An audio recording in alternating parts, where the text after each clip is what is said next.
Hello, sorry, I had sipped a sip of iced coffee and then clicked record on my very fancy podcasting equipment, and then realized that I couldn't do both in that moment. I had to pick iced coffee or podcast, so I chose iced coffee. No offense, but hello everybody, welcome back to episode, I believe, 91. It's the countdown to 100 episodes of the Nobody Asked for This podcast. We have 9 more after this.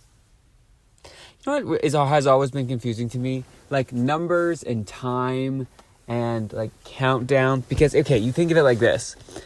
90 episodes. That means we have 10 left. But it really is closer to 11 because you have to do 90, 91, 92, 93, 94, 95, 96, 97, 98, 99. That's 10.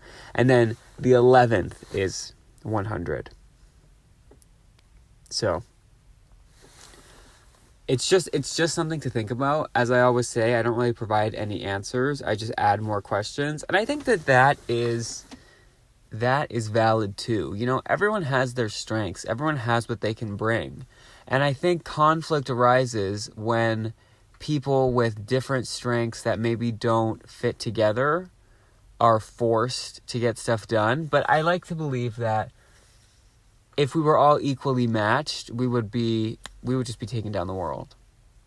And I think that is either the dumbest or smartest thing I've ever said on this podcast. And for that, I think I've done my job here. So I'm just going to say thank you all for listening to the Nobody Asked for This podcast. You can go to Podbean.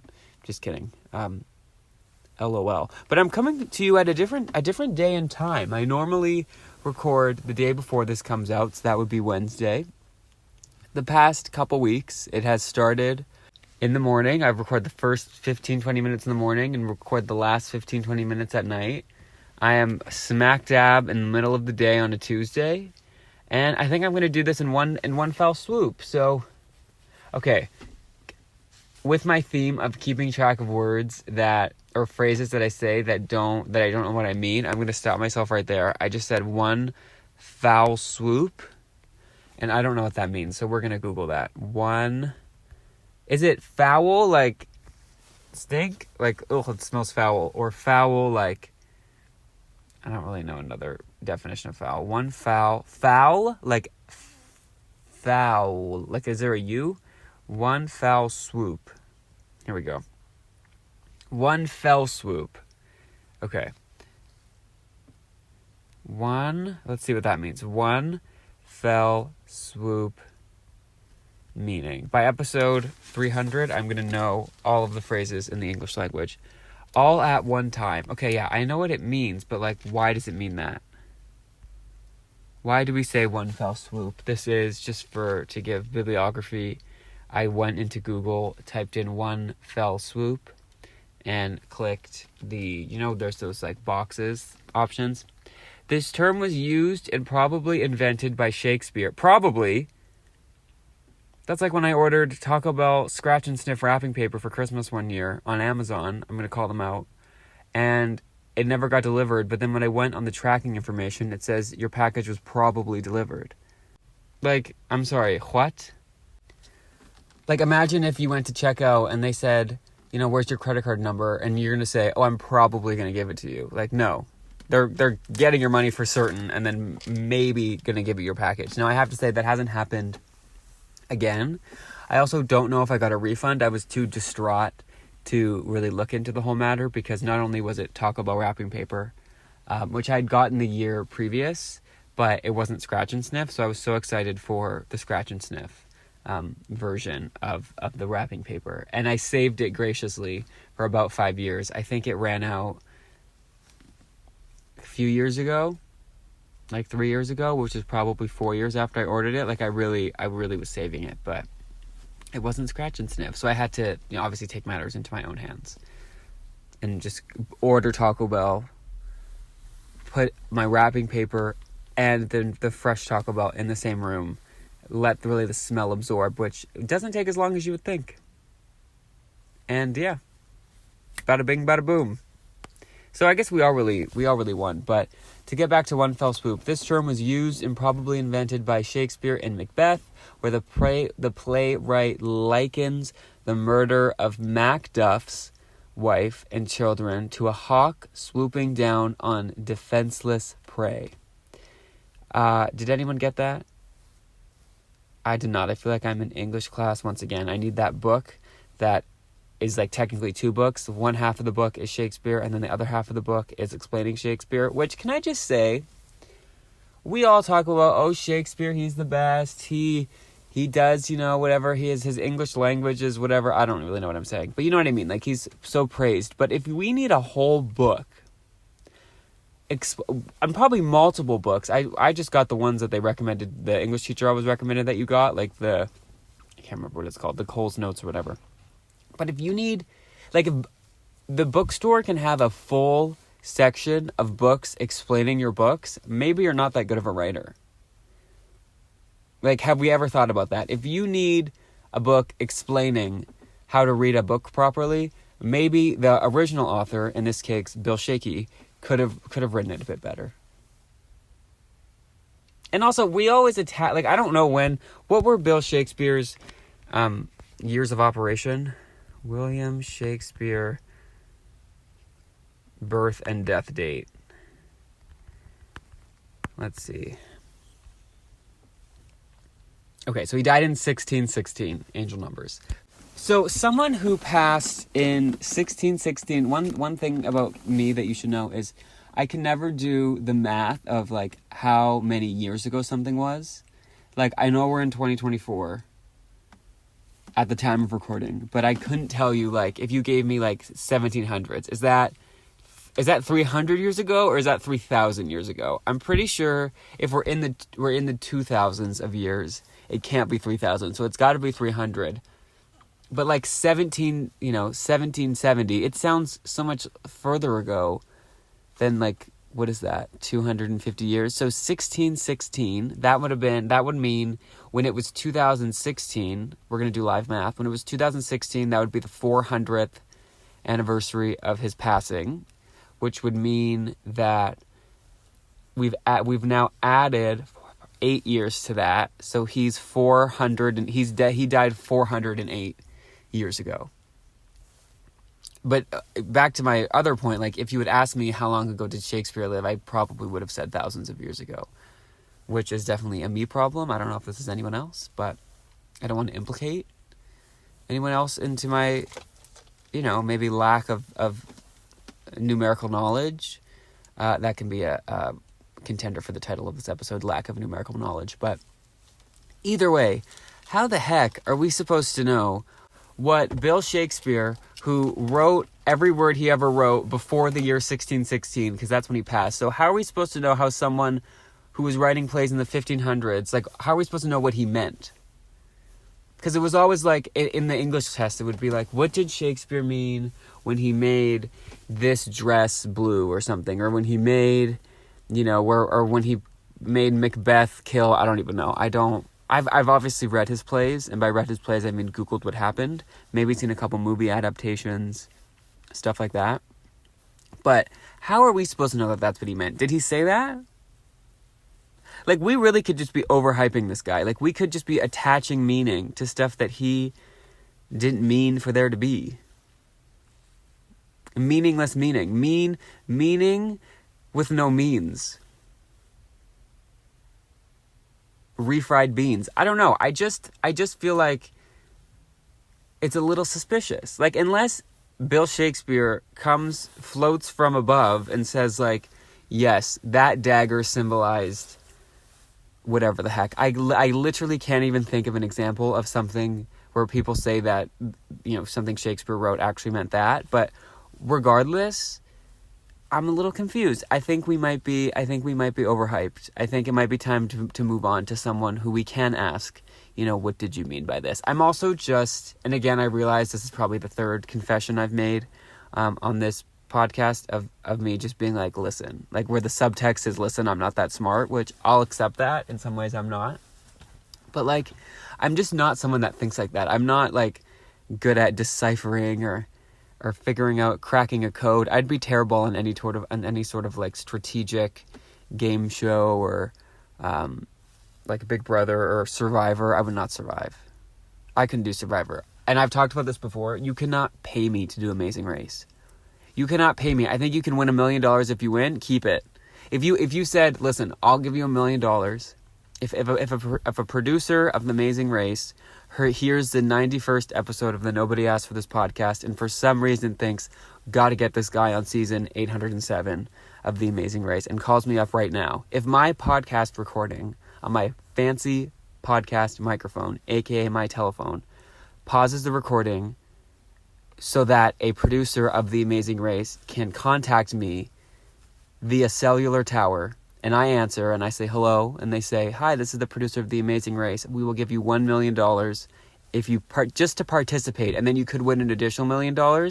I would say, new phone, who dis? I have no interest in doing The Amazing Race, because people are always like, yes, I like to travel, I want to see the world, which that's all great. I'm down to travel and see the world, which, to be fair, is a more recent discovery for me. I think if you had asked me 5 years ago, like, I'm kind of set where I am, you know, where there's like drive-throughs and, you know, 5G, but I think I would love to travel, you know, obviously the means are maybe I would need to, you know, get a second job, but I would love to travel if given the opportunity. But I do not want that opportunity to be on The Amazing Race, because you're not traveling. You're just sitting in the airport, sleeping on the airport floor. It's like the worst part of traveling. And then you got to sit. I don't know if anyone watches The Amazing Race, which I haven't watched a full season, but I've obviously seen it. Anytime you're in a car, you have to sit on the same side so that the camera can be, like, I think they put the camera, like, on the passenger seat so it can get the driver and the person behind you. And that alone, I'm out. It's just not going to work. And I also think you need to know how to drive the car with, like, a manual car, which I'm, you know, barely passing by with automatic. So I'm going to leave The Amazing Race to The Amazing Racers. Also, not a fan of running. I only run if I'm being chased. It's a policy I stand by. It's a policy that I have thrived by. And it's never gotten me in trouble yet. So only run if you're being chased. Regardless, what I meant to say was I'm sitting here on a Tuesday instead of a Wednesday. I'm sipping a rather, it's iced coffee, but it's actually pretty good. I think this is one of the first times I've been able to, you know, do you know how they always say when you buy coffee, or like on the bag of coffee, it'll say like notes of chocolate and cinnamon? I never taste any of that. Now, it could be because I've had COVID for 2 years. Well, I haven't had it for 2 years, but I got COVID. Was I podcasting when I got COVID? Obviously, I use the term podcasting loosely. But I don't know. I don't think I was. I think it was right before. I think a couple months before I started. So like 90, maybe like 103 weeks ago, I had COVID. See, that was me doing quick math from like, if we're 91 weeks from starting, like a few months is maybe like 6, 7, 8, 9, 10 weeks. There you go. Maybe closer to 100 weeks. Anyway, I got COVID, and I swear I have not been able to taste as well since, which will lead into something I'm going to talk about in a little bit. But for now, all I'm saying is I'm tasting notes of coffee. So I don't know if the time limit on my loss of COVID taste and smell is heightened or lifted, but that would be pretty exciting. Because I'm sipping this coffee and I'm tasting some cinnamon. Also, I really realized that for a while, I've always said, I won't, you know, bore everybody with my, you know, my iced coffee debate that I've talked about probably 7 or 8 times in the last year, from episode 50 to episode 91 of the Nobody Asked for This podcast. But I've always said, getting an iced coffee is no different than getting a Coke at a drive-thru, like at a restaurant, because it's just liquid and ice, you know? But I realized that I hadn't really got too many iced coffees in the last couple months. And then I realized, like, oh, probably because it's cold outside. So I've started to get more iced coffees, and I can't remember why I wanted to tell you that. But, yeah, I'm drinking a delightful iced coffee midday on a Tuesday. and I'm feeling good. And I'm so on top of things that like I said, I'm recording this the day before, which probably has not happened since episode 1 of the Nobody Asked For This podcast, which hilariously enough was recorded, I believe, over a week, maybe 2 weeks before it actually came out. And it took me about 6 or 7 hours to edit. And I think I did some sort of like volume control software. I was getting like all the free trials for all this like DIY, make your podcast, stuff like that. I listened to it probably 6 or 7 times. If I changed one thing, I would go back and listen to the whole thing again. I edited it like they were editing Avatar 2 through 5, which is why I think they're taking about 6 years each. Which I actually understand. If you are someone you know is part of the Avatar editing team, I just want to apologize for complaining for how long your movies are taking, because I get it now. I get editing, it's no small feat. It's no, just slap it together. Although maybe it is, because since episode 1, or no, maybe since episode 3 or 4, I have recorded all of these episodes. No, maybe episode 10. Since episode 10, I've recorded all of the episodes just directly into my phone, mere hours before it comes out. I do the whole, I don't edit. I do what I like to call it a live edit. I'll click no one asked to know how I do this, but I have time to fill, so I'm going to talk about it. I click record, talk as you're hearing, and then every once in a while I'll pause if I have to get a snack, or if, a sip of iced coffee is taking longer and it's just too long of a pause. And then I'll click play again. And that just works more with my lifestyle. It works more with my work ethic. As I've talked about before, I believe I am an inherently lazy person who is, just trying to make it. Aren't we all? Again, it goes back to the thing of strengths. Let's use our strengths. My strengths are, iced coffee and not editing. One day, there might be someone whose strengths are hot coffee and, sitting in front of the computer for 8 hours editing a 91st episode of a podcast that no one listens to. I don't know. We're all different. See, the only problem with how I do these podcasts is sometimes I do stuff like what I just did, which is get so far away from what I was talking about initially that I can't find my way back. So I'm just going to pivot. I mentioned earlier I was having some COVID, not brain fog, COVID loss of taste and smell for about 2 years. And that came to a head yesterday because I found in the store my next limited edition. I wouldn't call it an obsession. I would call it a hobby. Anytime something in the store says limited edition, I immediately freak out. I get nervous. I feel like I have to buy them all. I'll buy one and then make a plan of when the next time I'm going to go to the store and buy it is, if I indeed like the product. I don't know what that says about me. If anyone is a trained clinician, is that a word? Psychiatrist, psychologist, I don't fully know the difference, even though I do have a psychology degree, as well as an English degree, but you wouldn't know it from my first 10 minutes talking about Shakespeare and how I don't understand anything. But all I know for sure is that anytime something is limited edition, I need to buy all of it. And that happened the other day when I was in the store and I saw that Goldfish, like the Goldfish crackers, have a, again, limited edition Frank's Red Hot sauce. Goldfish, like seasoning. It's not a hot sauce. It's like the flavor of Frank's Red Hot was somehow powdered, which I don't want to know. I don't want to be involved in that process. I just want to eat it. And then the powder was sprinkled over Goldfish crackers. Now, I've always loved Goldfish crackers, but I have been known to add my own seasoning to them because sometimes, like the regular, like the cheddar flavor is good, which I found this out pretty recently. Original Goldfish, like Goldfish, I guess, like plain, so you would call it, because they have so many flavors now. They have pizza, they have like extreme cheddar, they have like huge ones, they have smaller ones, they have pretzels. The pretzels are pretty good. But the original flavor is like plain. Like the original flavor isn't cheese, it's like plain, which I guess is you're supposed to put them in soup, which is why they're fish, because they're like swimming in the soup. If this is old news to anybody, I apologize, but I found this out like recently-ish, especially considering the amount of time that I've been eating goldfish crackers.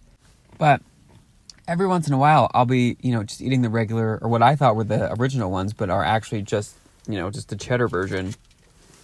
I'll go over to the spice cabinet and I'll maybe get some, maybe some paprika or like a garlic powder or something to just, give it a little bit of taste. Old Bay is good because obviously fish seasoning, duh. And the problem is I'm too lazy to go through the whole process of like melting butter and like pouring the butter and then maybe even getting a sheet pan and then mixing all the seasoning and then baking it for a few minutes. I'm definitely not doing that. I'm getting a bowl. I'm getting the goldfish crackers. I'm getting loose seasoning and just, and then we'll try and like scoop up the like Old Bay and then eat it all as one. Now I don't have to do that because they have, I guess I don't have to do it for the next month or so or however long they're planning to. However limited this edition of the goldfish crackers are, the seasoned ones. But yeah, they're good. So if you see them in the store, I would recommend to get some. And they're not that spicy. But again, are they not that spicy or can I just not taste anything? Like that is the constant question I ask myself anytime I eat something. I think, is this bad? Or can I just not taste? Or like if I cook something, I'm like, does this need salt? I don't know. But I also don't think I ever had I just didn't have great taste to start with. So who knows? We will never know. And I just have to be okay with that. Speaking of things I have to just be okay with, the weather. Now I normally start the show talking about the weather. Just because I think it's important, just doing an analysis. But I've been through quite a journey the past, it's not 48 hours, but what's like a day and a half? Like 36? 24 divided by 12 plus 24. Yeah, 36. The last 36 hours have been a whirlwind because 36 hours ago, okay, let's do the full 48. Screw it. 48 hours ago, there was, I didn't know there was going to be snow. It was colder, but like nothing terrible. I was just living my life. It had, it's March now. Happy March. I think this is the first episode of March.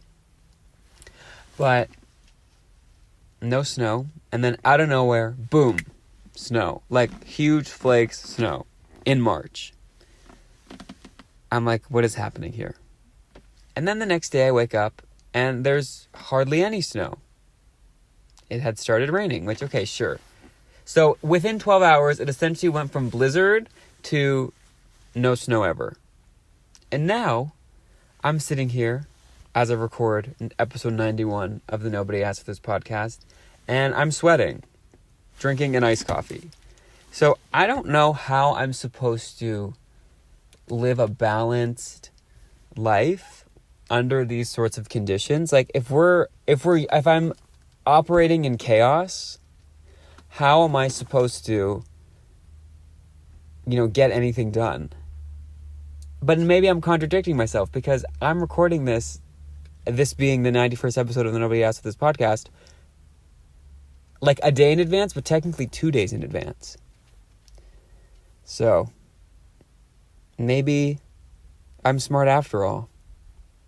I actually really think that, how when you go to a doctor and you have to fill out like your like initial intake form and it's like, I don't know, like your medical history or whatever. I believe you have to do that when you go to therapy. I think part of it should be like record 40 minutes of yourself just talking. Not even for 20. Record 20 minutes of yourself talking. And I think the stuff that comes out is really fascinating. Like, don't plan anything. Open the voice notes in your phone. Click record and just see what comes out. I'm going to write a book on that. It's going to be like probably more of like a novella. Is it just a novel if it's fake? I think so, right? Okay. What is the definition? You know who would know this? Bill Shakespeare. Do you think he went by Bill? Or is he like... Were we not calling Williams Bill in the 1600s? I also distinctly remember the first time I realized that Bill was short for William.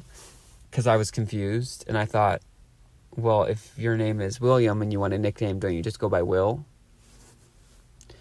But apparently some people would prefer Bill.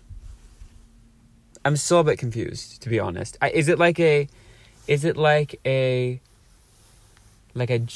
junior senior type thing? Like maybe you're born, like your dad is Bill, and then you're both born William, but like William Senior, the dad is going to be Bill, and then you're going to be Will. But then when you have a kid, do you graduate to Bill?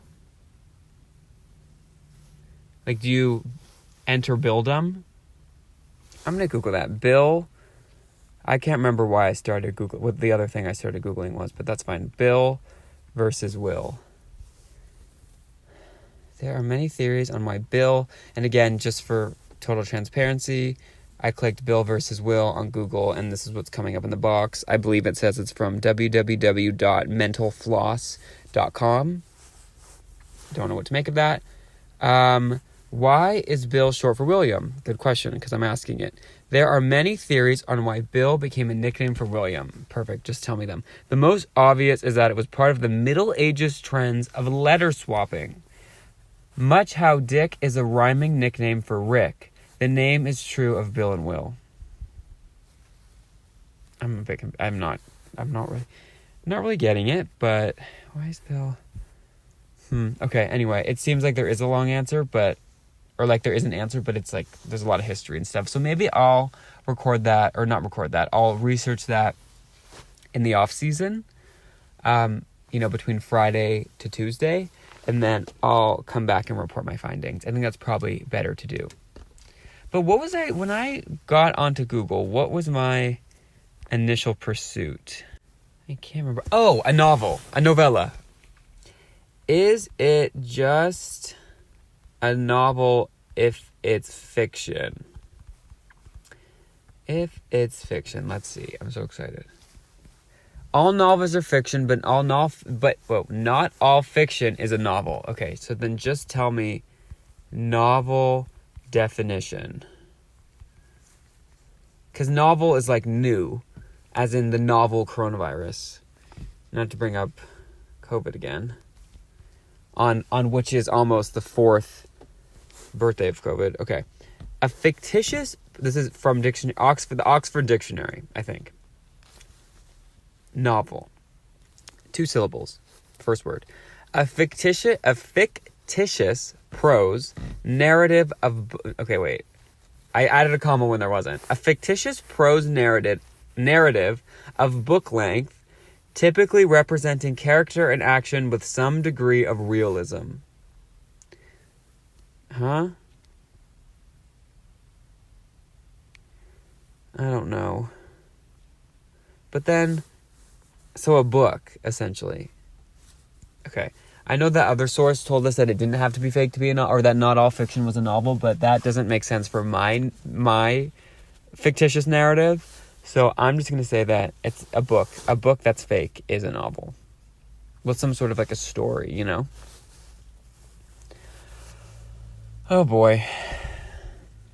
Anyway, well, I wish I could say have a great weekend and mean it a little bit more.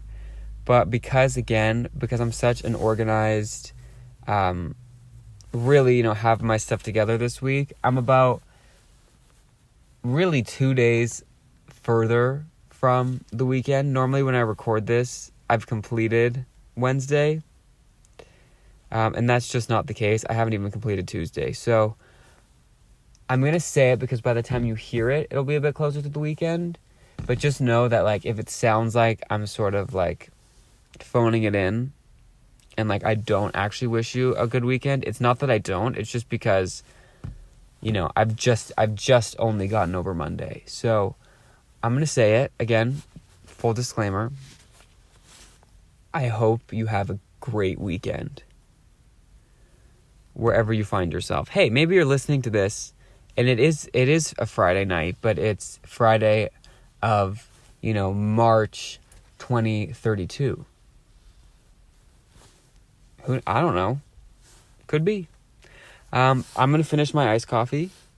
I'm going to finish sweating because for some reason it was snowing not 36 hours ago, but I'm hot and I feel like my phone's overheating. Again, how am I supposed to exist in this chaos? I don't know. I don't know how I do it. I just don't. So resilient. But if you wouldn't mind telling people to listen. I don't ever say this. So yeah, tell people to listen. If you're like, oh, this is a cool show, tell other people to listen. Or I mean, sorry, I don't mean to yell at you. Do whatever feels right. Do whatever feels comfortable. But consider doing that. You can tell them to go to podcastnobodyaskforthis.podbean.com. On there, they can find... I'm going to start saying they can find because, like, I don't have to tell you what to do if you're listening to this. You know what I mean? On there, anyone that you're recommending the show to can find the links to listen wherever they listen to podcasts. If that's Apple, if that's Spotify. Yeah, I don't know. I thought apparently there's other places. Samsung podcasts. Hey, whatever works. YouTube. On YouTube. And yeah. I hope everyone has a splendid weekend. Rest of your week. And I will see you all next time. Thank you for listening. If you listened to this, I really appreciate it. Even if you didn't. Even if you gave me like a minute. I appreciate the minute. I appreciate your time. And yeah. Take care. Bye.